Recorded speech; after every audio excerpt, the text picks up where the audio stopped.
হে আলিফ, কি অবস্থা? হাই, কি সুন্দর লাগতেছে তুমি। I mean you looking so handsome. আচ্ছা, তোমার ওই সোকল গার্লফ্রেন্ডটা কোথায়? আর তোমার মুডটা তো খারাপ কেন লাগতেছে? সব ঠিক আছে তো? আজকে সকালে তো ভিডিও কলে অনেক রোমান্টিক ছিল, এখন কি হয়েছে? হ্যাঁ, মুডটা এরকম রাগি রাগি করে রাখছো কেন? তুমি কি কোনো কারণে আমার উপর রাগ করে আছো? বেবি, কথা তো বলো। তোমাকে কতবার বলছি পেটের ভেতর কথা রাখা শিখো।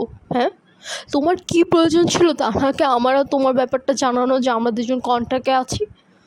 একবার বলে যে শুনো না, কোনো কথা কি তোমার মাথায় ঢোকে না? মানে আমরা দুজন সম্পর্কে আছি ঠিক আছে, তানহার সাথে আমি আস্তে আস্তে সম্পর্ক শেষ করে দেবো, এটাও ঠিক আছে। তুমি এগুলো বলা দরকার আছে তানহাকে?